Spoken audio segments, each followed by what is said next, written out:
নগাঁৱৰ সোণাইঘাট উচ্চতৰ মাধ্যমিক বিদ্যালয় পৰীক্ষা কেন্দ্ৰত আৰম্ভ হৈছে মেট্ৰিক পৰীক্ষা।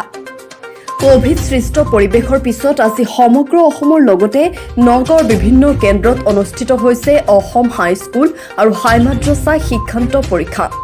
আজি নগাঁও জিলাৰ সোণাইঘাট হাইস্কুলৰ পৰীক্ষা কেন্দ্ৰত ছাত্ৰ-ছাত্ৰীৰ লগতে অভিভাৱকৰ ব্যাপক ভিৰ কৰা পৰিলক্ষিত হৈছে। উক্ত পৰীক্ষা কেন্দ্ৰত বিভিন্ন স্কুলৰ পৰা মুঠ 667 গৰাকী পৰীক্ষাৰ্থী হাইস্কুল আৰু হাই মাদ্ৰাছা পৰীক্ষাত অৱতীৰ্ণ হৈছে বুলি জনায় মাৰ্কাছ একাডেমীৰ অধ্যক্ষ মুস্তাফা কামালে। আনফালে নিৰাপত্তাৰ দায়িত্বত থকা গাঁওৰক্ষী বাহিনী স্থানীয় দল গঠনে ছাত্ৰ-ছাত্ৰীক পৰীক্ষাৰ শুভেচ্ছা জনোৱাৰ লগতে অভিভাৱকসকলক শান্তি শৃংখলা বজাই ৰাখিবলৈ আহ্বান জনায়। উল্লেখ্য যে এক বিভাগীয় সূত্ৰে জানিব পৰা মতে ৰাজ্যৰ আন ঠাইৰ লগতে হোজাই জিলাকে সামৰি থকা নগাঁও জিলাতো মেট্ৰিক আৰু উচ্চতৰ মাধ্যমিক পৰীক্ষা অনুষ্ঠিত হৈ আছে। উল্লেখ্য যে অবিভক্ত নগাঁও জিলাত এইবাৰ হাইস্কুল আৰু হাই মাদ্ৰাছাৰ চূড়ান্ত পৰীক্ষা অনুষ্ঠিত কৰিবলৈ ৪৫টা পৰীক্ষা কেন্দ্ৰ স্থাপন কৰা হৈছে। এই পৰীক্ষা কেন্দ্ৰসমূহত এইবাৰ সৰ্বমুঠ ১৫ সহস্ৰাধিক পৰীক্ষাৰ্থী অৱতীৰ্ণ হ'ব বুলি জানিব পৰা গৈছে। এইবাৰ পৰীক্ষা কেন্দ্ৰত কোভিড বিধি মতে পৰীক্ষাৰ্থীসকলৰ লগতে পৰীক্ষা কেন্দ্ৰত জড়িত প্ৰতিজন লোকেই মাস্ক আৰু চেনিটাইজাৰ ব্যৱহাৰ কৰাটো বাধ্যতামূলক কৰা হৈছে। তদুপৰি প্ৰতিটো পৰীক্ষা কেন্দ্ৰত CCTV সংস্থাপনৰ ব্যৱস্থা কৰা হৈছে। এইবাৰ পৰীক্ষা কেন্দ্ৰত নিৰ্দিষ্ট সময়ৰ অতি কমেই আধা ঘণ্টা আগতেই পৰীক্ষা কেন্দ্ৰৰ চৌহদত পৰীক্ষাৰ্থীসকল প্ৰৱেশ বাধ্যতামূলক কৰা হৈছে।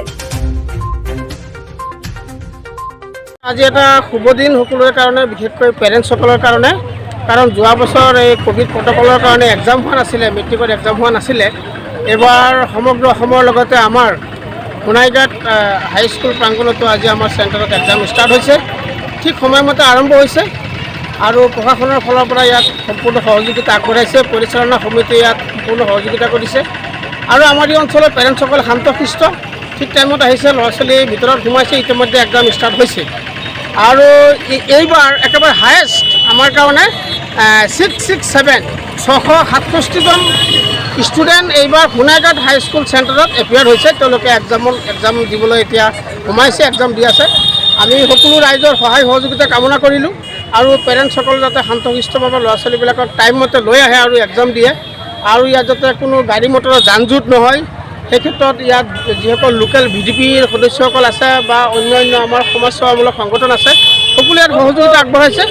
আৰু এইবাৰ আমাৰ সোণাইঘাট হাইস্কুলৰ পৰীক্ষা পৰিচালনা সমিতি আৰু স্কুল মেনেজমেণ্ট কমিটিয়ে খুব তৎপৰতাৰে স্থানীয় সচেতন লোকসকলক লগত লৈ এক পৰীক্ষা কেন্দ্ৰ পৰিচালনা কৰি আছে। খুব ভাল। সোণাইঘাট হাইস্কুলৰ কোনো বদনাম নাই, আমাৰ পৰীক্ষা কেন্দ্ৰৰ কোনো বদনাম নাই, খুব ভালকৈ হৈছে। যোৱাবাৰ হোৱা নাই, এইবাৰ হোৱাৰ কাৰণে ষ্টুডেণ্ট অলপ বাঢ়িছে আৰু আমিও শিক্ষানুষ্ঠানৰ শিক্ষক হিচাপে আমিও ইয়াত সম্পূৰ্ণ সহযোগিতা আগবঢ়াইছোঁ।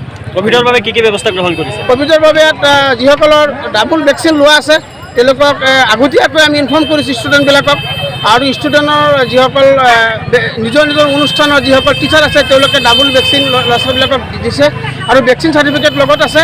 মাস্ক ইউজ কৰা হৈছে আৰু ইয়াত হেণ্ড ৱাছৰ ব্যৱস্থা কৰা হৈছে। সম্পূৰ্ণখিনি ইয়াত প্ৰট'কল মানি পৰীক্ষা ষ্টাৰ্ট কৰা হৈছে। আজি মেট্ৰিক আৰু হায়াৰ ছেকেণ্ডেৰী পৰীক্ষাৰ সমূহ ছাত্ৰ ছাত্ৰীলৈ আন্তৰিক শুভেচ্ছা আৰু অভিনন্দন জ্ঞাপন কৰিছোঁ। যিহেতু যোৱা বছৰ কৰোনা মহামাৰীৰ কাৰণে বহু বিতৰ্কৰ অন্তত পৰীক্ষা বাতিল হৈছিল, কিন্তু এই বছৰতো বহু বিতৰ্কৰ অন্তত যদিও পৰীক্ষা হৈছে, কিন্তু আমি আজি সোণাইঘাট চলচলি চেণ্টাৰখনত আহি পেলাই যি পৰিৱেশ দেখা পাইছোঁ, যে অভিভাৱকসকলৰ মাজত যি উল্লাস উদ্দীপনা, আজি বহুত মানুহ আহিছে, ইয়াত বহুত ভিৰ হৈছে। যেতিয়া আগৰবাৰ আমি পৰীক্ষা দিছিলোঁ এনেকুৱা ধৰণৰ ভিৰ হোৱা নাছিলে। আজি বহুত কেণ্ডিডেট ছাত্ৰ ছাত্ৰীসকলে পৰীক্ষা দিব, তেখেতসকলক শুভেচ্ছা জনাইছোঁ। তেখেতসকলে যাতে যিখিনি অধ্যয়ন কৰিছে তাৰ ওপৰত যাতে তেখেতসকলে নিজৰ যি অধ্যয়ন প্ৰকাশ কৰিব পাৰে তাৰে শুভকামনা কৰিছোঁ।